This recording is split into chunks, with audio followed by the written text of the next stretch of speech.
Здравствуйте, во-первых, хочу представиться. Я врач-эндокринолог Васильева Александра. Опыт работы у меня больше, так, около 15 лет в эндокринологии. Сейчас я нахожусь в декрете. И в косметологии около 10 лет, наверное, я работаю. Работала как в стационаре, так в поликлинике. Так что а, задавайте вопросы, если интересно, с удовольствием буду отвечать. Итак, у нас сегодня тема здоровье, красота, молодость. Это все про нас, про женщин, про нас красивых, обаятельных и привлекательных. И я бы хотела поговорить о том, что а, как бы, как бы не грустно было об этом говорить, но есть возрастные изменения, которые а, будут, они естественны, и об этом многие ученые пытаются выяснить такую теорию, почему это происходит, теорию, почему происходит именно, какие причины именно основные вызывают, да, возрастные изменения в нашем организме. И одной из теорий такой является это гормональная теория. Как раз-таки эндокринолог с вами, и мы об этом поговорим, о гормональной теории. Вот. Основным гормоном, который влияет на наш организм, на нашу молодость или формирование вот, возрастных изменений, это является гормон эстроген. Гормон эстроген, он у нас вырабатывается яичниками. Конечно, в период полового созревания этот гормон, он начинает вырабатываться. Девушка, она начинает формироваться менструации, и мы благодаря этому гормону в дальнейшем вся наша жизнь будет связана именно с этим гормоном, с эстрогеном. Когда вот именно в период полового созревания этот гормон самый-самый высокий. А, девушка превращается в женщину. В дальнейшем этот гормон еще больше повышается в возрасте 25-30 лет, и в этом возрасте формируется пик этого гормона. Девушка красивая, кожа молодая, тонус, эластичность, волосы длинные, пышные, здоровые, ногти крепкие. Все это благодаря нашему гормону эстрогену. Также этот гормон, он влияет на то, что женщина подготавливается к беременности. То есть все органы и системы, они готовы, и благодаря этому гормону, когда он тоже на своем пике, женщина беременеет и выполняет свою репродуктивную функцию. Но после 40 лет этот гормон постепенно снижается. Уровень этого гормона снижается. И мы можем отмечать с возрастом такие симптомы, как утомляемость, слабость, какие-то колебания в настроении, сухость кожи, извините, сухость кожи, ломкость ногтей. У кого-то формируется в этом возрасте, повышается артериальное давление. То есть после 40 лет уровень эстрогена начинает падать, медленно, но верно.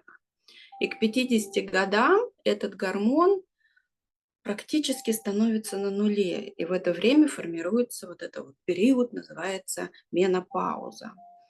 Перед менопаузой период, когда уровень эстрогена снижается, менструации еще такие нерегулярные, этот период называется пременопауза. Мы тоже в этом периоде можем наблюдать определенные клинические симптомы, когда есть какая-то раздражительность, нервозность, бессонница, набор веса может наблюдаться, выпадение волос и так далее.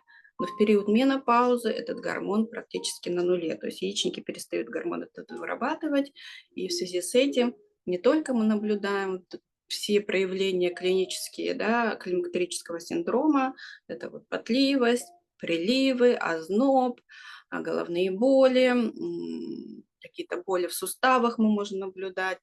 Почему? Потому что вот эти вот рецепторы эстрогена, вот этого гормона, они расположены у нас во всех органах и системах. И поэтому весь наш организм реагирует на снижение этого гормона эстрогена. И мы наблюдаем все вот эти вот все клинические проявления, которые вот беспокоят женщину в период менопаузы, это очень сложный период, но он естественный, и с этим периодом также нужно справиться. Во-первых, профилактик нужно, во-вторых, я вот дальше расскажу, как в этом периоде себя вести и как помочь своему организму справиться с этим периодом.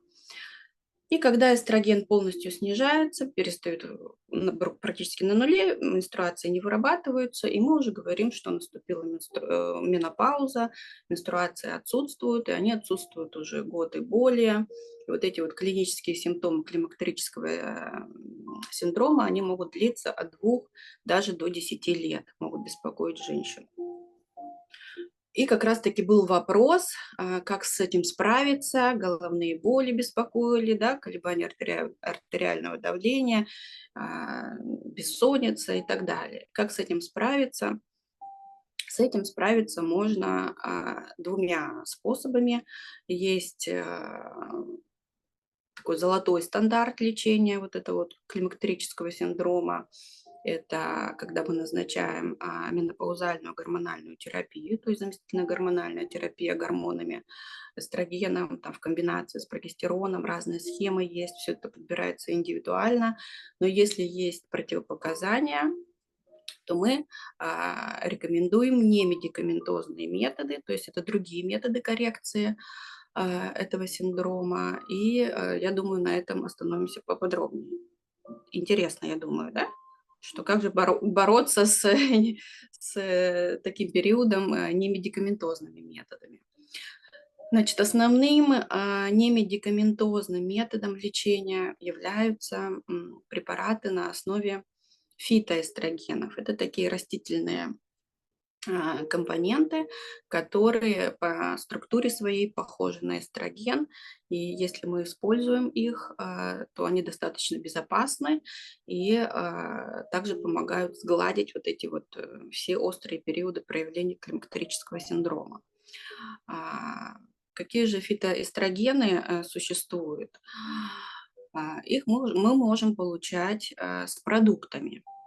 То есть фитоэстрогены, они содержатся в определенных продуктах. То есть можно использовать в своем рационе эти продукты, и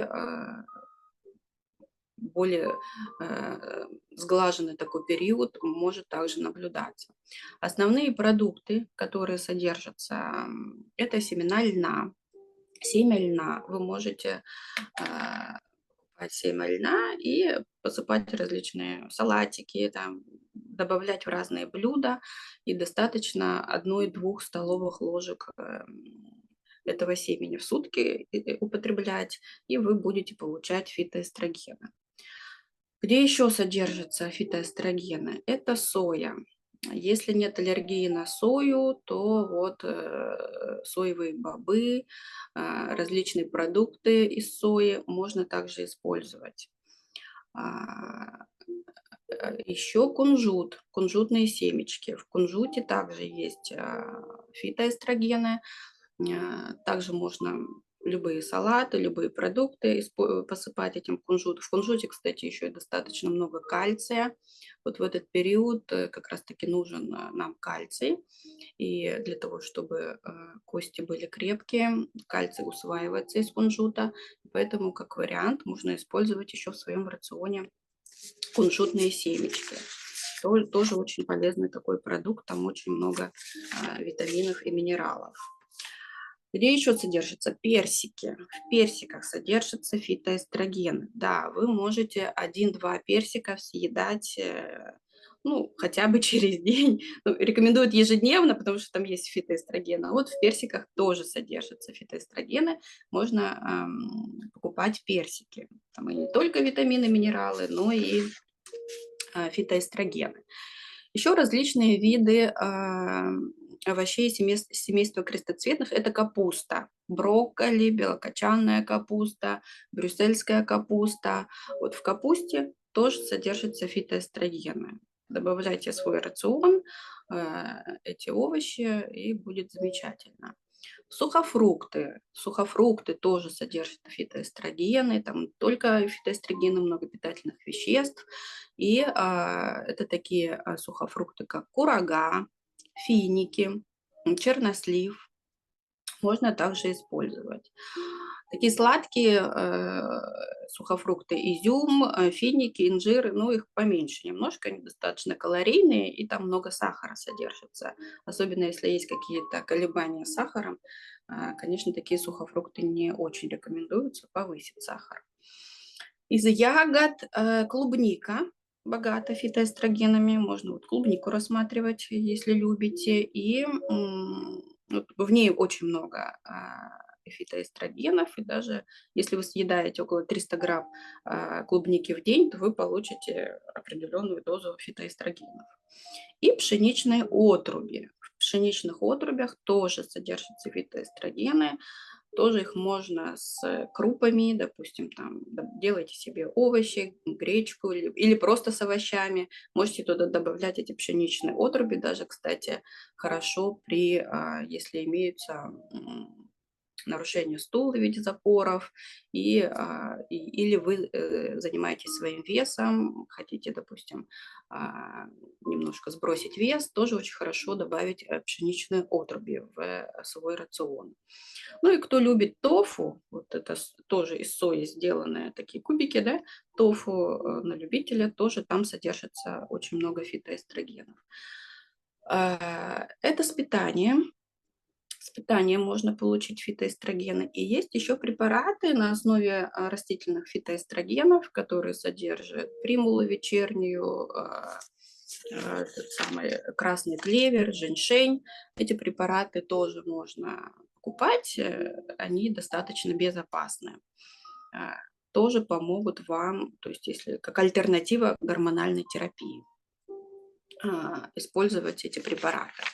Ну и помимо препаратов, помимо продуктов, которые содержат фитоэстрогены, это, конечно, полноценный сон, стараться высыпаться, потому что все гормоны, они имеют определенный цикл выработки. И если вы высыпаетесь, то в нужное время определенный гормон вырабатывается и не нарушается вот этот цикл, и у вас в организме все сбалансировано. Физическая активность тоже играет главную такую важную роль в том, как вы перенесете или подготовитесь к этому периоду. Физическая активность. Почему? Потому что улучшается микроциркуляция. То есть вы походили, подвигались, улучшилась микроциркуляция. Уже сосудистый тонус, он уже немножко тренирован, потому что эстрогены, они вообще обладают расширением сосудов. Когда их нет, сосуды сужены. И получается, что в менопаузе сосуды сужены, и от этого и скачки давления, и вот эти вот перепады, какие-то приливы жары. Когда вы занимаетесь физической активностью, вы эти сосуды расширяете и улучшаете кровообращение, и получается, что вы легче перенесете вот этот вот период. Он в любом случае он наступает, от этого никуда не деться, но есть методы, которые помогут нам справиться с ним достаточно мягко. Поэтому физическая активность, она очень важна. Как можно больше старайтесь ходить, гулять, двигаться, либо там, заниматься йогой, плаванием, кому что нравится, чтобы вы могли расслабиться и получить удовольствие, не только себя насиловать, да, и говорить, что мне надо, буду ходить, заниматься спортом. Нет, вы занимаетесь тем, чем вам нравится, и главное, чтобы это было связано с телом, вы двигались и улучшали свою микроциркуляцию. Хотите танцами занимаетесь, хотите ходьбой, да, чем угодно. Но главное это физическая активность, она не только улучшит, да, перенести вот эти вот все симптомы, но в целом и настроение станет лучше. Вы потом сами почувствуете, что у вас и вот эти вот гормоны счастья вырабатываются. Но главное, чтобы вам нравилось, конечно, чем-то заниматься, вот, чтобы приносило это удовольствие. Есть еще такие методы, как массаж, иглорефлексотерапия. Все эти методы, они такие, есть очень много физиотерапевтических методов, которые направлены на то, чтобы вас расслабить, снизить вот этот тонус, гипертонус, который вот наблюдается естественным путем. Мы снимаем вот этот спазм, снимаем гипертонус, пусть это будет иглорефлексотерапия, пусть это будет массаж, пусть это будут там, есть еще физиотерапия, гальванические токи, все что угодно, что вам помогает расслабиться, снять это напряжение, оно есть, это вот физиология обусловлена, в физиологии мы это можем объяснить, оно будет, оно есть. И психоэмоциональный фон тоже нарушен. Часто не понимаем, почему мы плачем, почему мы нервничаем. Вроде все нормально, потом внезапно вспылили, да. Вот это вот колебание психоэмоционального фона, оно тоже наблюдается, и поэтому иногда требуется и коррекция, работа с психологом, психотерапевтом или просто пообщаться с подругой. То есть вот эти вот методы, на то, чтобы вас успокоить, расслабить, все, что возможно, нужно использовать, и все, что вам нравится и доставляет удовольствие, нужно использовать и постараться уходить от негатива, от негативных моментов. То есть какой-то такой психологический аутотренинг тоже над собой проводить. Если не помогает это, и нужно, конечно, обращаться к специалистам, да, справиться, чтобы с этим. Что еще? Что еще? Влияние стресса на воздействие наших гормонов женских половых, на воздействие эстрогена, конечно, играет роль не только, мне кажется, на эстроген, а на все наши органы системы. Стресс, это выброс адреналина, гормонов наших, норадреналина, кортизола, это все блокирует, конечно, и эстроген, и инсулин, и от этого может и сахар повыситься, от этого может и давление повысится, потому что вот гормоны стресса, они вот сужают все, сосуды сужают вот выбросы все этих наших хороших гормонов. И, конечно, стресс, он влияет иногда даже на фоне стресса, не иногда, а зачастую на фоне стресса активируются или впервые возникают какие-либо заболевания обмена веществ. И, конечно, стараться, никуда не деться от него, но стараться уходить от негативного влияния стресса и э, с- пытаться, чтобы он никак на ваш организм не влиял. Стресс, конечно, да, действительно также отрицательную роль играет именно в развитии, даже впервые развитии заболеваний, которые у нас могут никогда раньше не было, или или у родителей ни у кого не было этого заболевания. И вот впервые это как триггерный механизм мог развиться. Действительно, это стресс, конечно, со стрессом надо работать. Какие еще методы борьбы с таким вот периодом не очень приятным? Это питание, сказали, физическая активность. Ну и, конечно, основной такой золотой стандарт, еще раз говорю, это гормональная терапия, но это все индивидуально решаем с врачом. На этом этапе у нас есть вопросы, может быть, я не все раскрыла, что-то еще рассказать про такие вопросы были в комментариях. Может быть, есть Са какие-то вопросы, нет? Саша, ты рекомендуешь к врачу идти, когда вот чувствуешь, что И, какие-то но в изменения любом пошли? случае, да, в любом случае должна быть профилактика. Привет, Айнура. Должна быть профилактика после 40 лет обязательно. А, Особенно если наблюдается преждевременное нарушение менструального цикла, и мы видим какие-то колебания с циклом, уже это говорит о том, что уровень эстрогена снижается, нужно пойти к врачу и провести профилактический осмотр. Как правило, сдается кровь на гормоны, это основное, и мы видим уже по уровню гормонов, что происходит с женским организмом. Сдается кровь на гормоны, исследуются не только половые гормоны, но и гормоны щитовидной железы, как правило, тоже они иногда дают нарушения. Вот, поэтому мы смотрим и гормоны щитовидной железы, биохимию крови нужно будет сдать, посмотреть уровень холестерина в крови, это тоже очень важно. И в профилактические осмотры также входит исследование маммография, да, если смотрим мы молочные железы, УЗИ органов малого таза, и УЗИ щитовидной железы. А дальше уже гинеколог смотрит, делать ли уже дальше расширенный осмотр на уже на гинекологическом. Идти нужно к гинекологу, обращаться к доктору-гинекологу. Если есть вот такие вот уже предвестники, после 40 лет кто-то видит после 45 лет. Вот эти вот предвестники, цикл уже не такой, он немножко нарушен, раз там в 2 или в 3 месяца, да, и какие-то клинические симптомы мы тоже видим. Мы видим, уже нет такой бодрости, нет такой, хочется побольше поспать, полежать, отдохнуть, и какие-то и психоэмоциональные качели есть, и в целом э, иногда бывает, что начинается это все с колебаний артериального давления, то есть скачки давления могут наблюдаться.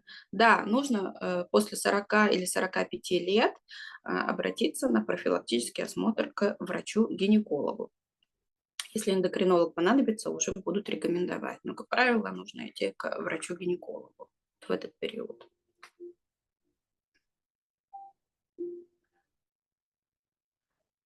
Что Получается, это еще? медикаментозное лечение, это уже гинеколог прописывает, да? То Гормоны, есть да. это не обязательно, что всем вот менопауза наступила и Не обязательно. нужно употреблять.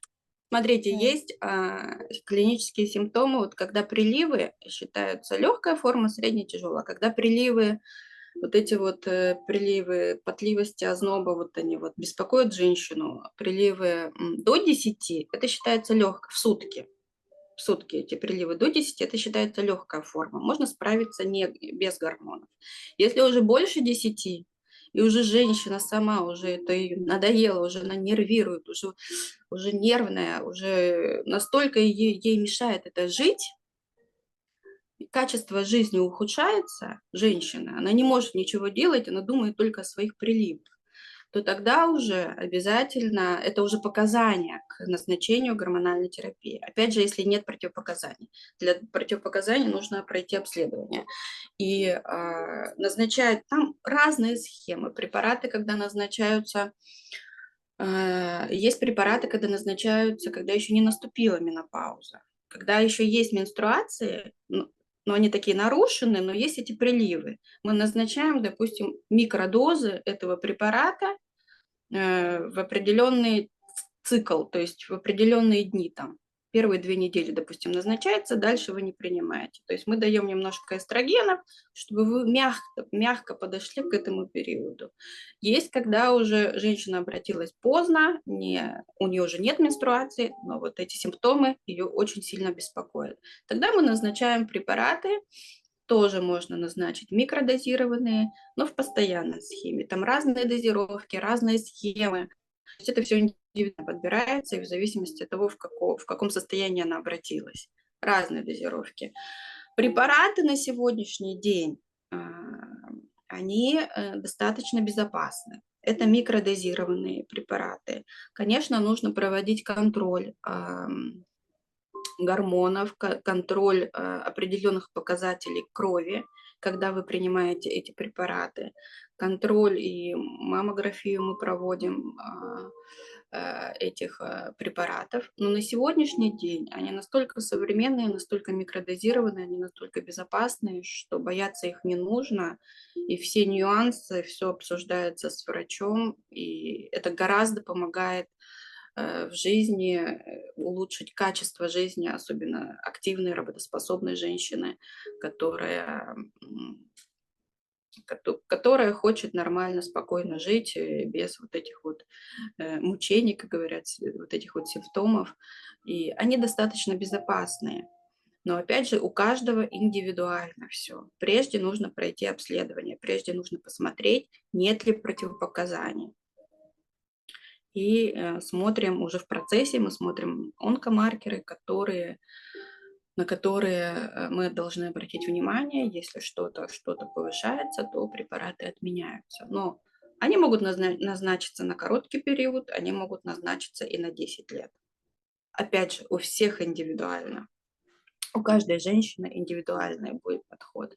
Поэтому их можно назначить как до наступления менопаузы, и во время. Но уже в поздней, как правило, когда уже прошло там, 2 или 3 года после менструации, после прекращения менструации уже, наверное, будет сложновато, и здесь тоже индивидуальный подход.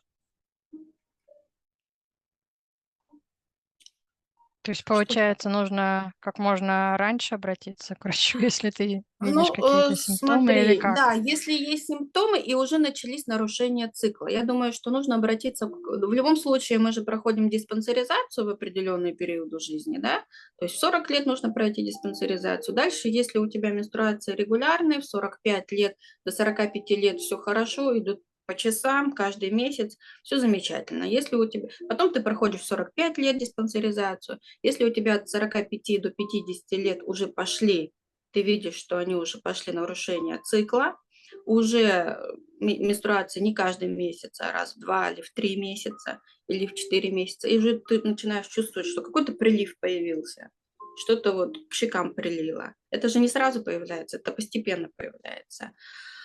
Что-то начала голова часто болеть. Вот головные боли, мигрень– это тоже один из симптомов. Что-то начала голова болеть чаще. И есть при этом нарушение менструального цикла, иногда даже грудь побаливает, молочные железы побаливают. Тогда нужно обратиться уже для решения вопроса или обсуждения о менопаузально-гормональной терапии. Потому что это можно назначить в этот период, да, до наступления менопаузы. Просто ты подойдешь к нему мягко, и подойдешь к нему достаточно спокойно, будешь принимать, у тебя будет состояние хорошее, то есть это будет замещать того, чего тебе не хватает, каких гормонов. Они все равно с возрастом у нас будут идти к нулю, и яичники перестанут вырабатывать эти гормоны в любом случае. У кого-то наступает это преждевременно называется, до 40 лет, а у кого-то это наступает, ну, средний возраст это 50-52, средний возраст наступления. Потому что до 50 у кого-то спокойно они могут идти и не беспокоить ничего. И только первые симптомы нарушения цикла мы видим в 50. Такое встречается. И это означает, что если перестает вырабатываться этот гормон, то у нас в старости нужно принимать или как? Или эти гормоны? Но Или нет? это естественный процесс. То есть это же Ну да. естественный Ну да, процесс, да, да. да? То есть он как бы Ну, э, рекомендации какие? рекомендации такие, что э, гормоны принимаются для того, чтобы не только заместить, если тебе надо, а улучшить твое качество жизни, потому что со снижением эстрогена ухудшается качество жизни. И бывает так, что ухудшается так, что просто невозможно жить. Это настолько влияет на твой... Действительно невозможно жить, и даже в этот период наблюдаются глубокие депрессии, которые уже лечит психотерапевт. Это человек, бывает, что настолько вот замкнут, закрывается и все, и не хочет никого видеть, да, то есть он был активный, со всеми общался, работал, и тут наступила эта менопауза, и он просто стал совершенно другим. И, конечно же, в этот период не только же антидепрессанты, да, есть препараты, которые помогают, это используются они в психиатрии, антидепрессанты, антипсихотики, но основная причина немножко в другом. И если нет противопоказаний, конечно, лучше назначить вот эту вот заместительную менопаузальную гормональную терапию женщины, чтобы она спокойно... Если нет никаких симптомов, вы нормально, гладко перенесли этот период. Ну, были какие-то колебания, да, ну, немножко, ну, были какие-то приливы. Они не беспокоят женщину. Она абсолютно с этим нормально справляется, работает активно, социально, ничего ее не беспокоит. И она для себя приняла решение, что ей не нужны эти гормональные препараты. Да? Это все обсуждается индивидуально, что она не хочет их принимать, зачем, это естественный процесс. И я себя хорошо чувствую, я себя прекрасно чувствую, и не надо их принимать. Да? То есть этот процесс, он естественный. Она уже живет без менструаций, женщина, она активна, она свободна, она веселая, ее ничего, приливы есть определенно 30% женщин, у которых ничего не беспокоит. Вот у 70 где-то 5 есть эти симптомы, а у 30 проходит гладко.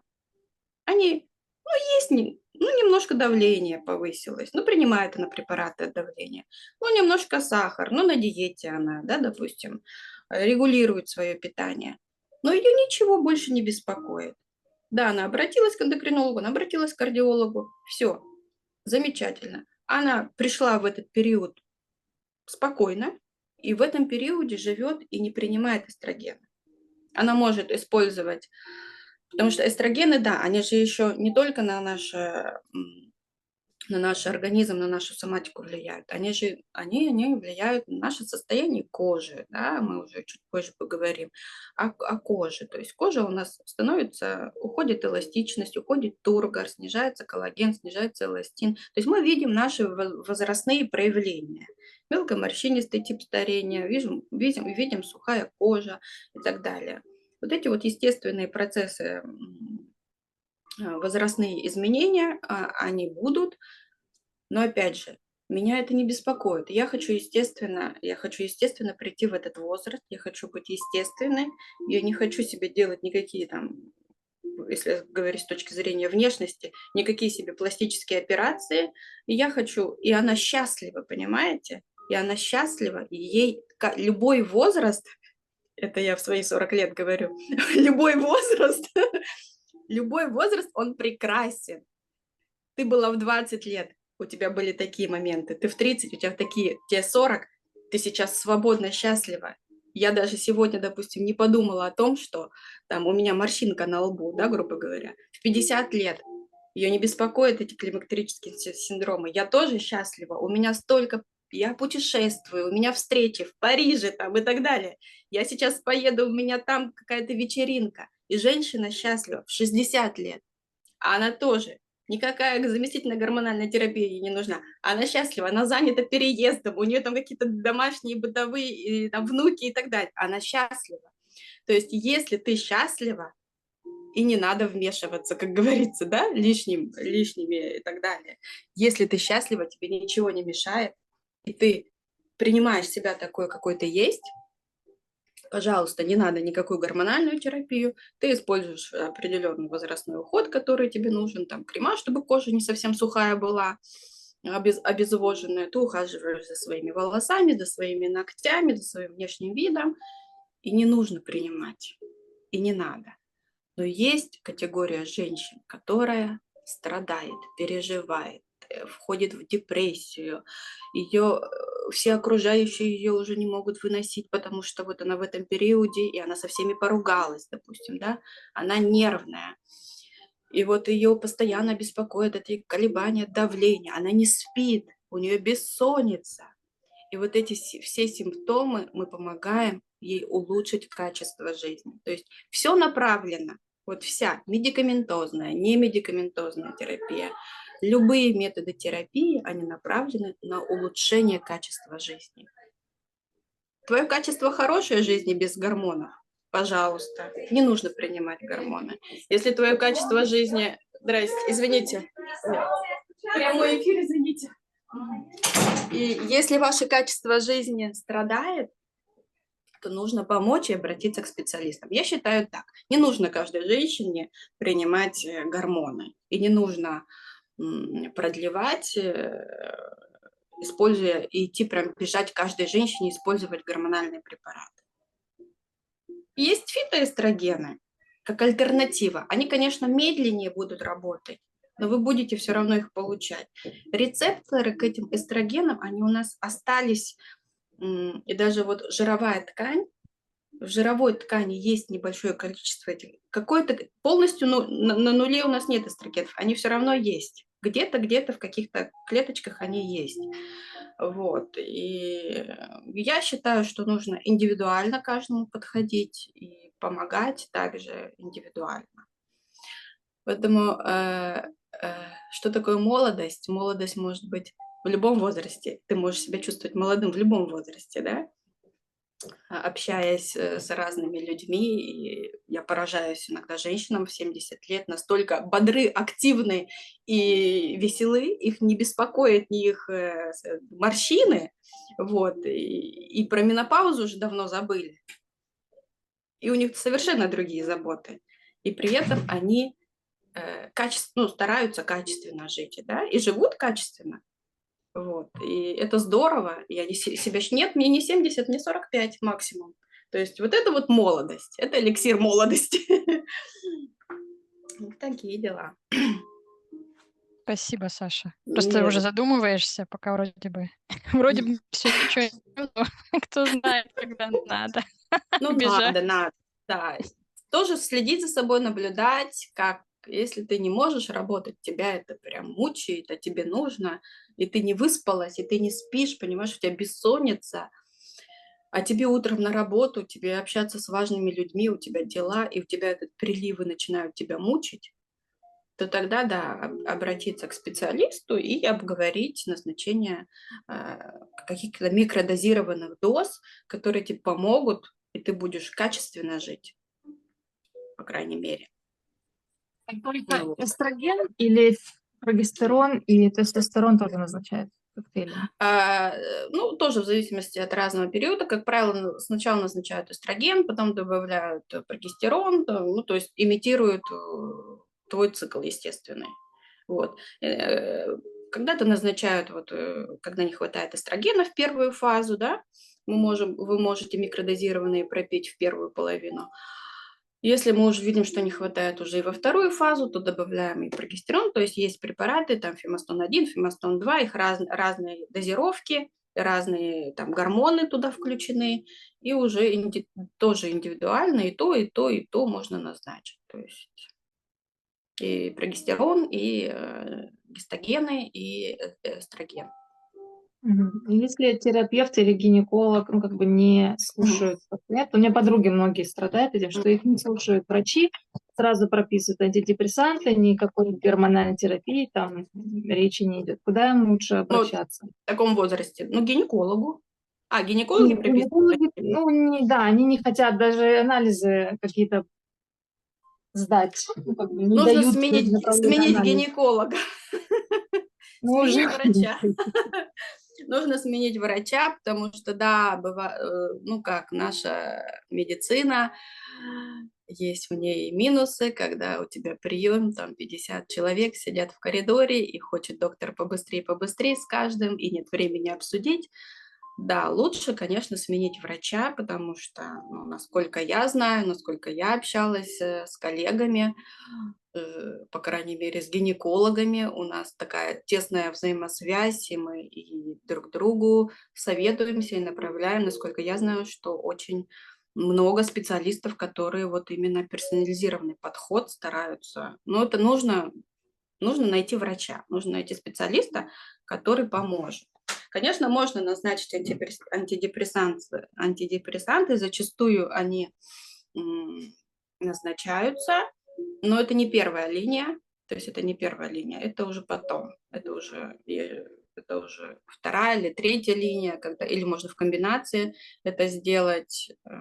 Антидепрессанты можно всегда назначить, поэтому это такой простой способ, эффективный достаточно, но может быть, есть противопоказания. Я не знаю, если не обследовали и Они как, не я обсудили.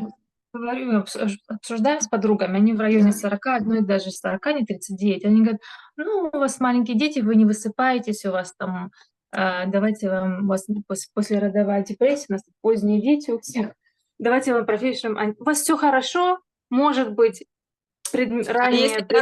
Если гормоны в норме, менструации еще регулярные, может быть, Они действительно. говорят, все хорошо, но, наверное, у вас ранняя менопауза, и, наверное, у вас депрессия, и вы не высыпаетесь. Она, в общем, сидит и думает, ну, я в шоке вообще.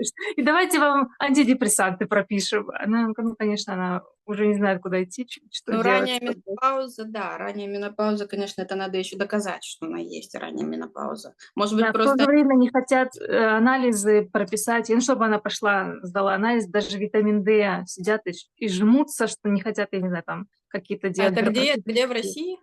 Нет, это в Северной Каролине у нас. В Северной Каролине. Да, здесь они такие любят антидепрессанты назначать, но нужно жаловаться, нужно, наверное, либо сменить врача, либо говорить о том, что вот у меня такие симптомы и менструации и так далее. Да, здесь, конечно, есть в этом проблема, и порой приходится прям выбивать анализы, выбивать, и витамин D тоже не назначают. Есть несколько лабораторий, конечно, либо все-таки есть лаборатории, когда ты можешь сдать сам без направления врача. Я не знаю, есть ли у вас. У нас здесь в Филадельфии есть лаборатория, когда ты просто хочешь сдать определенные анализы и приходишь, сдаешь. У тебя не нужно брать направление от врача, но это за деньги, правда. Просто с направлением там больше шансов, что страховка покроет. Да. А, Ну, опять же, все индивидуально. Не могу сказать. Действительно, когда ты не высыпаешься, когда ты плохо спишь, у тебя и на день нет. Еще маленькие дети, сама по себе говорю, что нет и сил иногда порой, действительно, ты вся невыспанная, нервничаешь, все краски вокруг серые, это наблюдается. Но действительно, сон – это, конечно, сон, это важное. С маленькими детьми, согласна, очень тяжело. Но антидепрессанты назначить легко, согласна. Не хотят обследовать, это плохо. Надо идти к другому специалисту. Ой. Но если есть нарушение менструального цикла, это уже говорит о том, нарушение менструального цикла. Но опять же, когда закончилось грудное вскармливание, наступила своя менструация, мы сейчас не говорим о периоде, когда лактация, да, когда мы уже закончилась лактация, наступила уже своя собственная менструация, и мы наблюдаем. То есть после лактации в течение года могут быть нарушения менструального цикла. Пролактин еще он туда-сюда. Поэтому здесь сложно сказать, менопауза или не менопауза. И если в течение года он установился, устаканился, менструальный цикл, и уже идет. Ну, опять же говорим, если он до беременности был регулярный, потому что есть определенные моменты, когда до беременности он тоже нерегулярный. Если он наступил, и он регулярный, менструальный цикл уже, то пока под вопросом менопауза ранняя. Это очень такой вопрос. И попробовать пока не принимать антидепрессанты. Ну, тоже ситуации все индивидуальные. Кому-то нужны антидепрессанты, кому-то нет. Поэтому не могу дать прям конкретно вот вам рекомендацию, говорю общие. Если менструации идут все-таки регулярные, есть овуляция, то под вопросом, что это ранняя менопауза или переменопауза даже. Это под большим вопросом. Пробуем дальше наладить режим сна. Потому что если вы не спите, там уже гормоны нарушаются. Если вы не спите, все, цикл будет сбит. Потому что у нас гормоны определенные, уровень их снижается ночью, а к утру повышается. Если вот в этом периоде все нормально, то у вас гормоны будут продуцировать нормально. И тот же самый эстроген будет продуцировать нормально. Потому что если вот этот гормон цикличный, он у вас нарушен, то эстроген будет нарушен. Но это как замкнутый круг. И получится, вы не высыпаетесь, гормоны стресса повышены, эстроген низкий. От этого нарушение цикла. Поэтому что мы делаем? Пытаемся наладить сон. Пытаться ребенок засыпает, и вы с ребенком засыпаете вместе. То есть ни телефоны, ни книжки, да, ничего мы стараемся не отвлекать себя, потому что когда ты начинаешь читать телефон, это все, это до 2 часов ночи. Потом ребенок в 7 утра просыпается, и ты не высыпаешься. Вот ребенок засыпает в 9 вечера, и постарайтесь тоже засыпать в 9 или 10 часов вечера, постараться. Потому что я говорю, да, ребенок заснул, а хочется побыть для себя. И начинаешь читать в телефоне, все там, все, смотришь на часах уже 2 часа ночи. 2 часа ночи ребенок проснулся, ты его давай качать. Проснулся там, я не знаю, или спать укладывать. 3 часа ночи. Ребенок с 9 спит, в 7 утра просыпается, и тебе надо в 7 утра просыпаться. Вы просыпаетесь, и вы не выспались. Ну, конечно, получается, 3-4 часа поспали. Какое тут настроение, какое тут нормальная выработка гормонов? Нет абсолютно нормальной выработки. То есть постараться хотя бы взять вот себе, сделать, мне нужно выспаться. Убираем все телефоны, убираем все книжки, ребенок засыпает, и вы с ребенком включаете себе релаксирующую музыку, и пытаетесь с ребенком вместе в 9 вечера заснуть. В 7 утра, если проснетесь, то у вас уже эти сутки уже нормально начали гормоны вырабатываться. И уже эстроген не заблокирован. И вот если чем чаще вы будете это практиковать, сон – это очень важно для всех наших гормонов. У нас гормоны утром высокие, вечером, там ночью они должны снижаться. И еще раз говорю, когда вы не высыпаетесь, у вас эти гормоны высокие и блокируют эстроген. Вот и цикл нарушен. Поэтому попробуйте высыпаться, сделать себе так, что вы выспались. И вот за 3 дня вы, возможно, выспитесь, а может быть и неделя вам понадобится, вы уже почувствуете себя по-другому. И работоспособность будет другая, и настроение будет другое, и цикл нормализуется. Я вас прекрасно понимаю, сама с маленькими детьми, и я просто иногда с ними вот в 9 вечера ложусь, пусть там посуда, не посуда, засыпаю, и когда я высплюсь, совершенно другой человек. Все индивидуально. Поэтому, может быть, и не надо сейчас, надо попытаться выспаться, нормализовать сон. Если вы не можете заснуть, у вас бессонница, ну вот такое состояние, и вроде ребенок заснул в 9 вечера, и мне надо заснуть, но не могу. Нужно пытаться каждый день прогуливаться, чтобы вы постарайтесь хотя бы час погулять. То есть это может быть за счет гипоксии, еще недостатка кислорода. Попытайтесь прогуляться, надышаться, напитаться, убрать от себя вот эти все нервные, негативные, раздражающие вещи. Как можно, если нервничаете, стараться, пытаться не кричать там и не так далее, просто делать вдох-выдох, то есть попытаться себе проводить успокоение, потому что, опять же, если начинаем мы нервничать, кричать, волноваться, то гормоны нашего стресса, опять же, они опять блокируют наш эстроген. И снова нарушена менструация. Разные методики. Да, врач, он дает рецепт на антидепрессанты. Пожалуйста, принимайте антидепрессанты. Вы будете спокойно ко всему относиться, будете спать и будете нервничать, и все нормализуется. В принципе, логично. Логично. Вот. Сейчас антидепрессанты тоже достаточно современные, и порой они нужны, даже необходимы, особенно в послеродовый период. Там тоже такие гормональные бури происходят. И послеродовые депрессии, они тоже встречаются очень часто. И иногда только антидепрессанты помогают. Даже на короткий период, на этот вот, они очень хорошо помогают, поэтому их бояться не нужно, опять же, по показаниям. И нужно к этому самой быть готовой и подойти к этому, к приему антидепрессантов. Все мы боимся, но на самом деле микродозированные, современные сейчас есть, которые не вызывают вот эту вот чрезмерную сонливость или какую-то зависимость от антидепрессантов. Они достаточно современные, достаточно легкие, с антидепрессантами спокойно можно и работать, и водить машину, поэтому тоже, если необходимо, есть такой, особенно послеродовый период, он бывает очень такой легкий, а бывает настолько настолько женщина, она просто, ну, в депрессии, и нужны антидепрессанты. Это поможет, Саша, это можно улучшит немножко качество я жизни. вас Да, Можно я вас перебью немножко? Все-таки у нас аудитория собралась.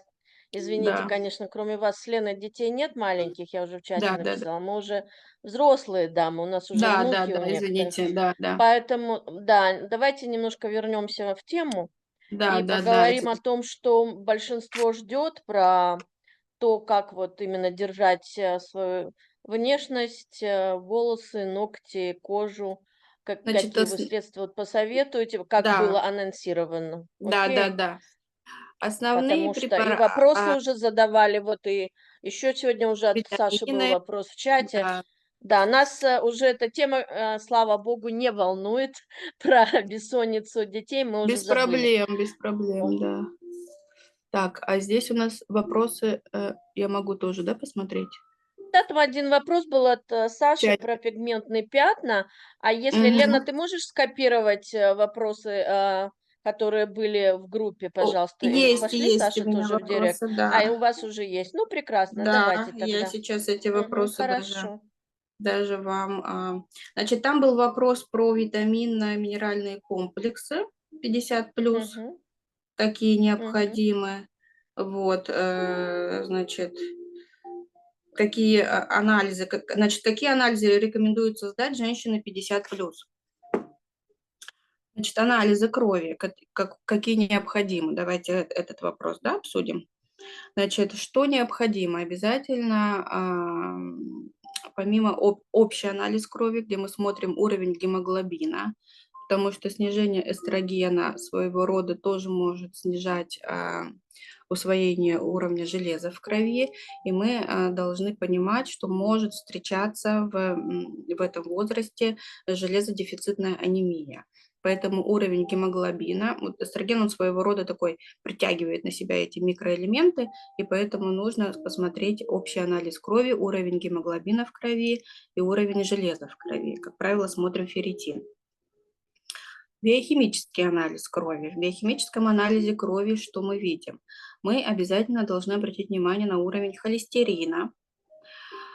И вот этот липидный профиль, комплекс такой, который относится к холестериновому липидному обмену, это уровень холестерина, триглицеридов, липопротеидов низкой плотности, липопротеидов высокой плотности. Для чего? Потому что есть риски возникновения атеросклероза, атеросклеротических бляшек, что отрицательно влияет на нашу сердечно-сосудистую систему. И для уже решения вопроса назначения гиполипидемической диеты или препаратов для снижения уровня холестерина. И это своего рода является профилактикой таких вот серьезных заболеваний, как инсульт, инфаркт. Что еще смотрим? Обязательно нужно посмотреть коагулограмма. Это свертываемость крови. То есть с повышением артериального давления, с повышением уровня холестерина кровь становится уже гуще, как правило, и могут формироваться, есть риски возникновения тромбов или микротромбов, и поэтому свертываемость крови очень важный такой анализ, обязательно нужно оценивать. Либо смотрим дейдимер, либо просто смотрим общую такую формулу, которая называется коагулограмма. Обязательно в анализах я бы еще рекомендовала посмотреть гормоны, уровень гормонов щитовидной железы. Щитовидной железы, потому что со снижением эстрогена тоже иногда наблюдаются, особенно если есть какой-то аутоиммунный фактор, когда к щитовидной железе вырабатываются определенные белки, и это называется аутоиммунный тиреоидит, могут в этот период, допустим, до 50 лет гормоны были щитовидной железы в норме, а вот с 50 лет, в период наступления менопаузы, уже может наблюдаться снижение функции щитовидной железы, и гормоны снижаются. Обязательно смотрим гормоны щитовидной железы. Из анализов И с учетом того, что еще есть риск возникновения остеопороза, это когда снижается минеральная плотность костной ткани, кость становится хрупкой. Кстати, в первые 5 лет после прекращения менструации, вот в первые 5 лет очень прогрессивно снижается минеральная плотность костной ткани. Проводились многочисленные исследования и доказали, что именно в первые 5 лет после прекращения менструации очень прям быстро снижается минеральная плотность костной ткани. Потом уже медленнее. И вот это вот снижение минеральной плотности костной ткани мы можем увидеть как. Обязательно сдаем кровь на кальций и на витамин D хотя бы один раз вот в этот период 50-55. И есть такое исследование, которое называется рентгеновская денситометрия. Смотрим, как правило, самые такие толстые кости в нашем организме. Это поясничный отдел позвоночника и шейку бедра. И вот в этих отделах мы видим, что кость, она становится такой пористой. Не плотная губка, а такая пористая.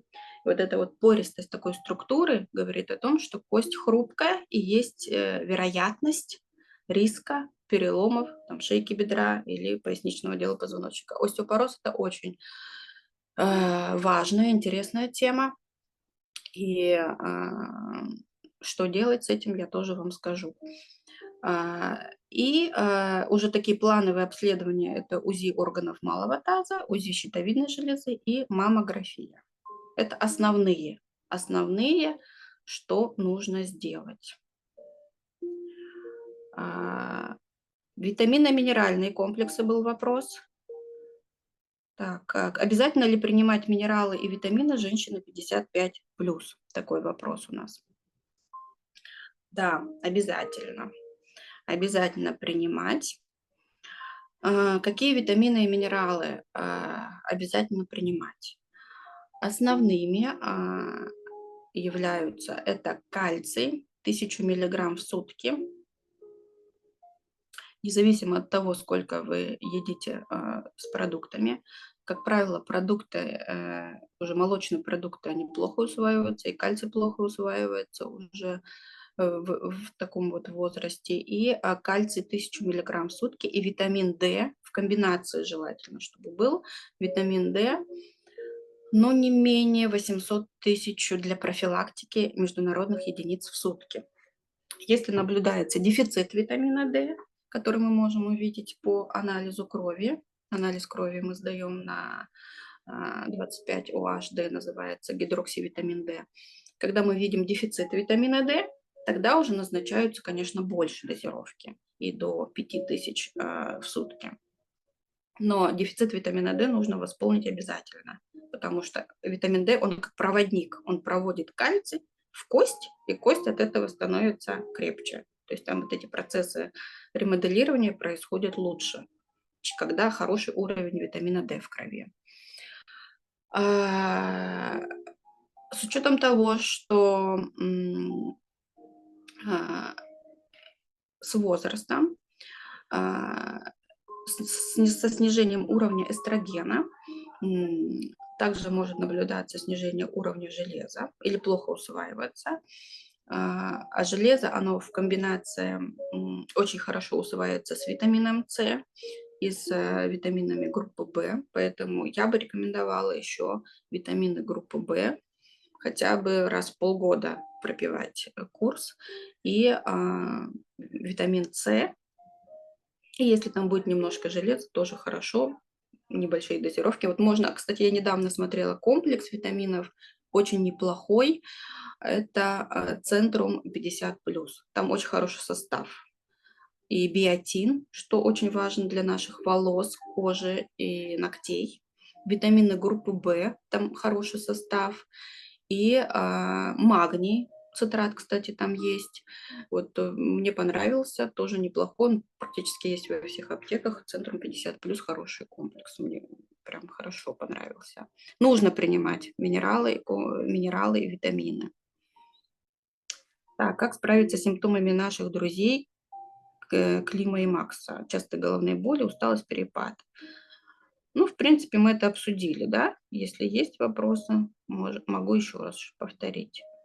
Как защитить кожу от возрастных изменений? Приближаемся к коже. Сухость и обезвоживание. Да, действительно, с возрастом, с учетом того, что происходит снижение уровня эстрогена, снижается уровень эластина, коллагена, гиалуроновой кислоты в коже. Кожа становится суше, она становится, вот эта вот сухость, когда уходит гиалуроновая кислота из кожи, вот эта вот сухость, она приводит к формированию мелких-мелких таких морщинок. Вот эти мелкие морщинки, они могут потом углубляться, вот когда уже сформировалась мелкая морщинка, там уже происходит этот распад коллагена, они могут углубляться, и это также к естественным путям относится. Как с этим бороться? Самое главное – это увлажнять кожу. Кожу нужно увлажнять как изнутри, так и внешне.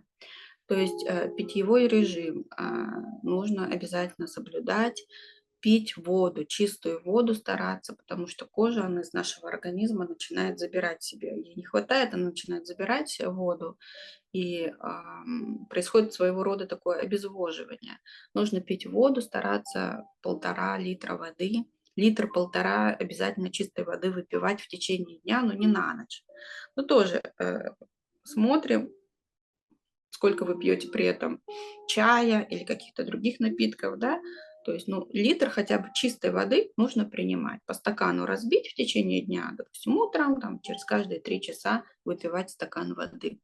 И плюс это очень хорошо влияет на метаболизм. И наружно мы используем обязательно для предотвращения сухости кожи все средства, которые обладают увлажняющим свойством. То есть, если идет омывание, очищение, мы используем пенки, молочко, муссы с увлажняющим средством, не только с очищающим, но чтобы был написан желательно там увлажнение. Не высушивать гели, они, как правило, высушивают. Такие мягкие средства используем, эссенции. Очистили лицо, умылись. Затем, чтобы сохранить влагу в коже, необходимо насухо ее не вытирать, чтобы чуть-чуть влажная осталась. И наносим сыворотку. Или лучше сначала тоник нанести, потому что благодаря тонику увлажняющему у вас лучше ляжет сыворотка или крем. Поэтому на слегка увлажненную кожу наносим тоник. Тоником лицо протерли. И для того, чтобы сохранить влагу или чтобы она не была такой сухой, желательно в зимний период, особенно когда вокруг используем отопление, сухой воздух, влажности мало, тогда мы используем сыворотки, эссенции, эмульсии с увлажняющим эффектом. И сверху уже наносим увлажняющий крем или антивозрастной. Крема желательно использовать с гиалуроновой кислотой, с антиоксидантами. Если есть на лице какие-то сосудики, типа вот купероза, поверхностные сосуды, использовать крема с витамином С очень хорошо будет укреплять сосуды. И опять же, стараемся наносить увлажняющий крем, чтобы сохранить вот эту вот увлажненность. И не на сухую, чтобы не насухо кожа высохла, а вот немножко увлажненную сверху наносим крем и такими вот вбивающими движениями, не втирать, а вот прям вбивающими движениями в определенные места, где наблюдается сухость, использовать такой крем.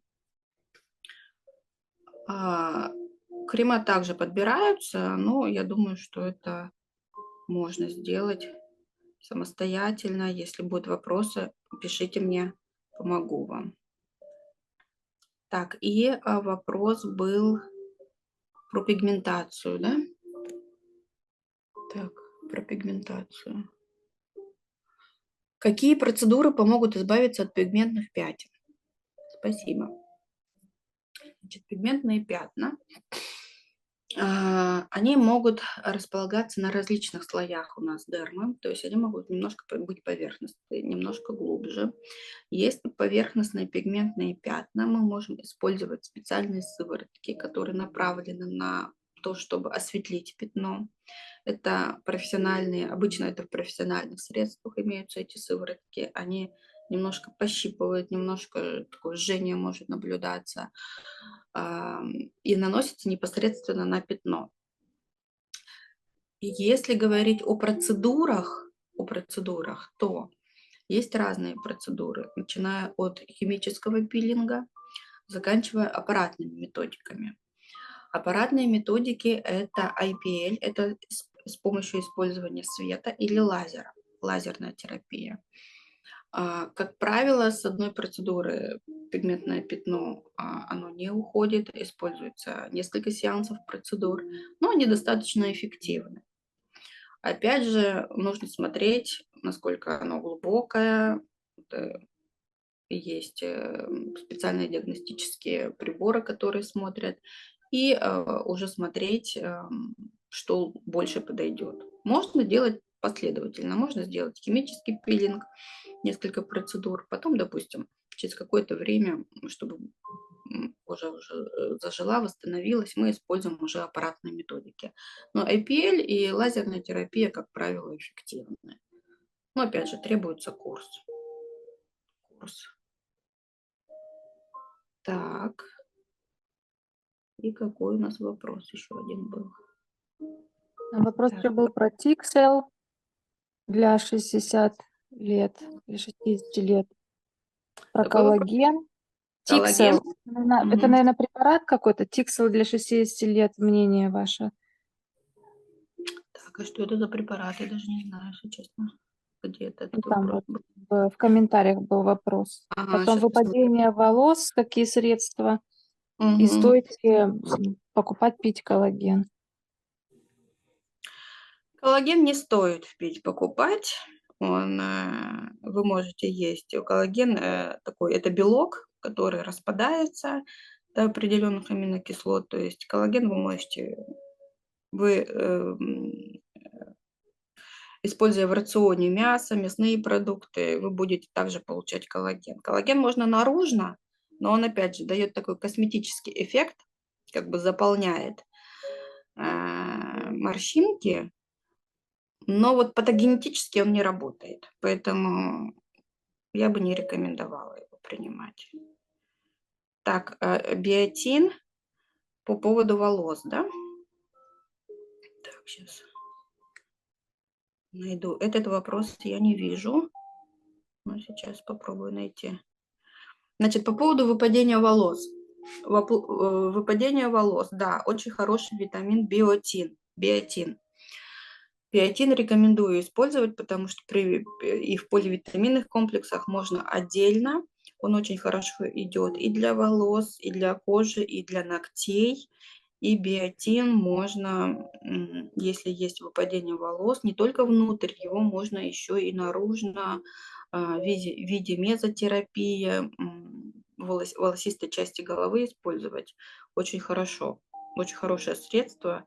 И обращайте внимание, если покупаете витамины, то чтобы был в составе биотин при выпадении волос, ломкости ногтей, сухости кожи. Он помогает. Поэтому биотин, да, я согласна, очень хорошо работает и нужно его принимать. Так, вопросы. Вот вопросы. Девочки, давайте задавайте теперь уже так вопросы, Да, потому давайте. что у Да. нас Так, осталось какие нужно почти средства всего 20 использовать минут. при выпадении волос? Ну, биотин. Опять же, выпадение волос такая тема достаточно обширная. Ну вот, если коротко ответить, то основной препарат это будет биотин. Вот. Если и стрессовый фактор еще влияет на выпадение волос, не будем уже углубляться в здоровье, да, то есть какие-то эндокринные причины могут быть выпадения волос. Если стрессовый фактор, то я бы добавила еще витамины группы В и магний именно к биотину. Вот эта вот тройка, она прям очень хорошо будет использоваться при выпадении волос. Темные пятна на лице. Так, темные пятна на лице. Темные пятна могут быть разные локализации, могут быть разных причин. Нужно выяснять все индивидуально, конечно, потому что это может быть, опять же, обусловлено обменными процессами, изменением в организме. Любые определенные эндокринные заболевания могут вызывать темные пятна на лице. Какого цвета это пятно, тоже нужно смотреть. Либо коричневое, там, либо розовое, либо оно такое светлое. И каких размеров, да, то есть темные пятна на лице – это такой даже один из симптомов определенного синдрома, где нужно понять, почему они, во-первых, возникли, то есть выяснить причину и постараться работать с причиной. Эстетически темные пятна, без выяснения причины, конечно, сложно от них избавиться. Если они занимают большую площадь, то нужно понимать, какая причина. Так используются аппаратные методики. Это, опять же, IPL, это фототерапия, и лазер. Вот основные две методики, которые работают с пигментными пятнами, с темными пятнами. Но нужно будет разбираться, в чем причина этих пятен. Я бы сразу не стала, а нужно понимать, откуда это, откуда эти темные пятна. Так, есть вопросы еще?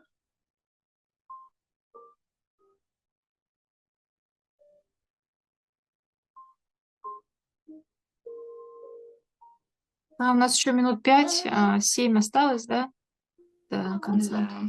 Аппарат, Фрактиксель, аппарата фракционного омоложения применения лазера. Вот у нас вопрос 60+. Задали. Значит, применение лазера вообще хорошая штука. Опять же, все зависит от оборудования. Вот, именно эту методику я не знаю. Я знаю общую работу вообще фракционного лазера. Что делает вообще фракционный лазер? И вообще, как он работает? Лазер, он проникает в глубокие слои дермы. Визуально вы будете видеть, как будто лицо отполировали. Вот. Но при этом он запускает синтез эластина, коллагена, то есть он направлен на выработку вот этих вот основных структурных компонентов, которые омолаживают кожу. То есть кожа будет, она эластичнее, она будет подтянутая, она будет наблюдаться лифтинг, но очень минимальное увлажнение, то есть потом нужно будет кожу увлажнять дополнительно, то есть, может быть, понадобятся дополнительные процедуры, биоревитализации с гиалуроновой кислотой, то есть питание, увлажнение понадобится дополнительно к использованию этого лазера. Ну и пишут, возраст 60+, нужно опять же смотреть состояние кожи. Если до 60 лет использовали и пользовались, ходили, допустим, посещали косметолога, использовали разные методики, и у вас такой косметологический анамнез достаточно большой, то будет хороший результат. Если это впервые, и опять же нет противопоказаний, к любым процедурам есть противопоказания, обязательно нужно об этом разговаривать со специалистом, прежде чем делать процедуры. И если нет противопоказаний, эффект будет. Опять же, какие же ожидания, но будет эффект такой обновленной кожи, то есть работа с мелкими морщинками будет хорошая, лифтинг будет неплохой. Ну, дополнительно еще понадобятся процедуры, которые направлены на увлажнение. К лазеру я хорошо отношусь, поэтому надо смотреть, нет ли противопоказаний.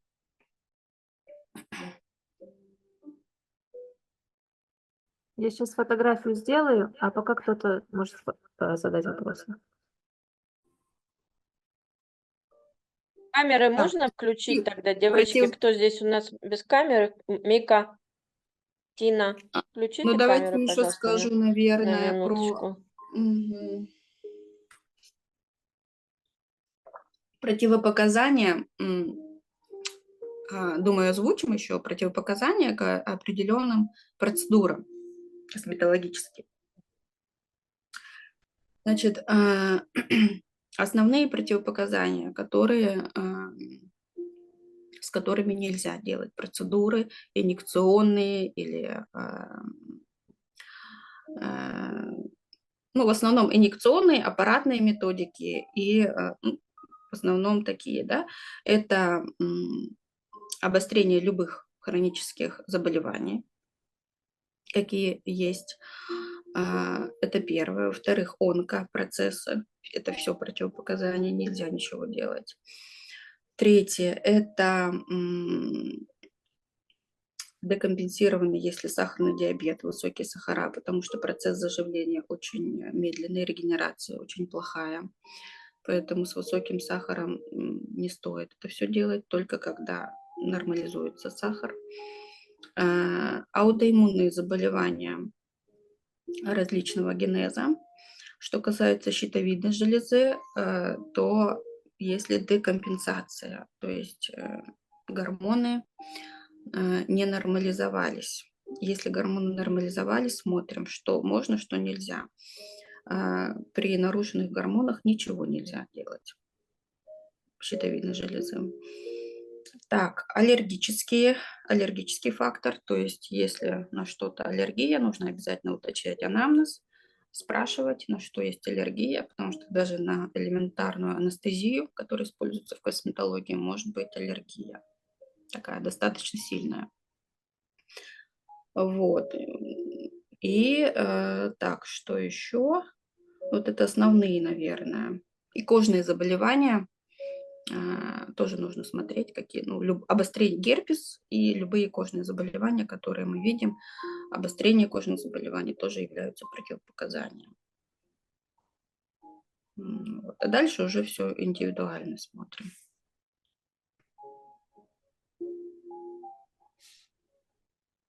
Так. Есть ли еще вопросы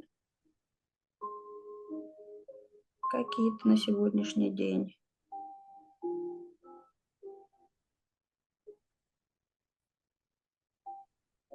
Наверное, было очень интересно всем. Давайте, Саша, еще раз Давайте.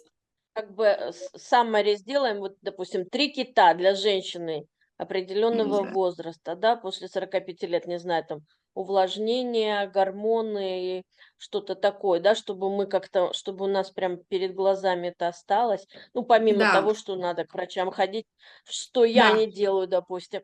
да. Вот. Ну, основные 3 кита, но я считаю, что особенно, да, если сложно и посетить врача, значит, придерживаться здорового образа жизни. То есть стараемся все-таки в свою жизнь вносить. Про питание не буду долго рассказывать. Я думаю, что каждый знает уже определенные моменты в питании, но я бы сделала акцент именно на движении. Стараться двигаться. Двигаться, ходить и двигаться, заниматься не спортом, а просто такой оздоравливающей активностью, которая вам нравится, и от которого вы получаете удовольствие. Это первое. И стараться это делать каждый день. Второе. Все-таки пробовать высыпаться. Сон – это основной такой, это наша энергия, которую мы накапливаем ночью. Эта энергия нам нужна в течение дня, поэтому стараемся высыпаться. И как мы уже обговорили, что сон влияет на уровень наших гормонов. Гормоны, они в нашем организме, я считаю, самое главное. И третье, не забывать пить воду. Стараться пить воду, потому что наша кожа, она берет всю жидкость изнутри, и чтобы кожа была увлажненной, здоровой. Пить воду.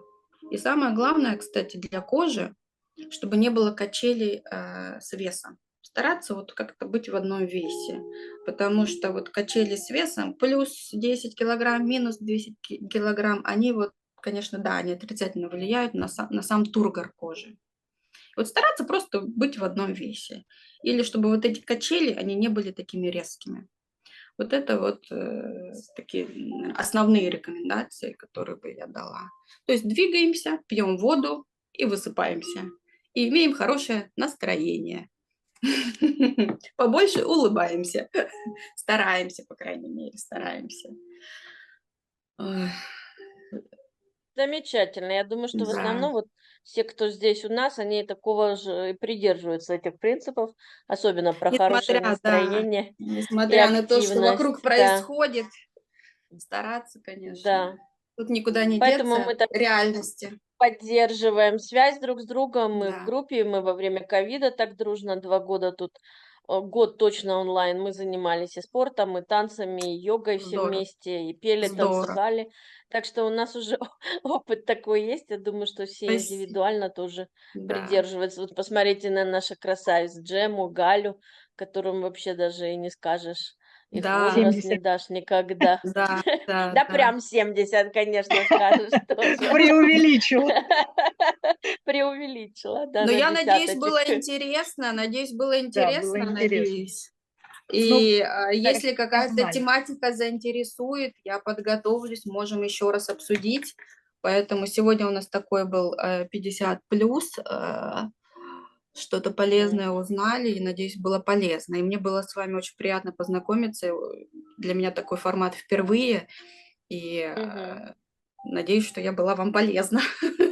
Да, да, очень много полезной М. информации. Запись, девочки, тоже будет у нас и в группе, и мы на нашем YouTube-канале как бы выложим, поэтому подписывайтесь. Ну, здесь все, в принципе, старенькие, вот кроме вас, наверное, Саша. Да, Подписывайтесь на наш подписываюсь. Инстаграм и наш YouTube-канал. Пожалуйста, кто еще что-то хочет сказать? У нас еще пара минут, девочки. Джема, Геляна, Эва, говорите. Александра, спасибо Не большое. стесняйтесь. Спасибо большое за вашу лекцию. Спасибо. Мне кажется, она была очень интересной. И для тех, кому за 50, кому за 40, ну и нам, кому за 60. И многое мы, конечно, знали, но как специалист, да, вы нам многое открыли глаза. Спасибо. А мне очень приятно познакомиться, и вообще, мне кажется, нужно у вас учиться, нам, молодым, и, как говорится, смотреть на вас, и чтобы, как вы были наши учителя, и быть вот такими активными, как вы. Вот Джема, Я тетя знаю, Наганы, да. между прочим. Я просто познакомила Сашу с Наганой. Они у мамы в гостях были. Очень приятно. А я ее тетя. Прекрасно. Ой, очень приятно, спасибо. Мгм. Следующая встреча, я сразу анонсирую, наверное, будет с Герензел и с Аналом Ачировыми из Нью-Йорка, да, из Бруклина, по поводу их деятельности и по поводу того, как они там пытаются организовывать калмыков. Так что следите за нашими анонсами Мгм. и ждем всех в Париже. Пожалуйста, давайте приезжайте в октябре месяце. Там, естественно, празднуется еще и столетие французского, как бы французской иммиграции. И мы туда же к ним как бы присоединяемся. Уже некоторые здесь у нас точно приедут, но мы, как всегда, ждем и надеемся, что приедут, как всегда, очень многие. Кто у нас ездит каждый год, знают, что у нас всегда все проходит очень хорошо, дружно и интересно. Ну и американцы, может Здорово. быть, вот пользуясь случаем-то, может быть, вы что-то проведете наконец-то. Я готова приехать, как всегда, Я Геляна. Да, Ну, мы такие поэтому... американцы, Айнура. начинающие. Да, Айнура. Ну, Айнур, как ты свой опыт уже проведения в Венгрии, давай туда переноси уже. Как- Да, Ой, действительно, я мы еще в Тампу начинающие. уехала. Да, Да. в основном-то Хорошо Филадельфия, тогда. Нью-Джерси. Ну, Филадельфия, Нью-Джерси, да. Ну, я думала, сегодня как бы записалось там много, но у нас так всегда бывает. Запишется, потом 50% появляется. Так что всем Ничего страшного. хорошего времени суток, да, и давайте Спасибо. будем на связи. Да, Спасибо спасибо за вам большое. активность, Спасибо, всем девочки. пока. Спасибо всем Спасибо. большое. Пока. До свидания. Пока-пока. Пока. Пока. Спасибо, пока-пока.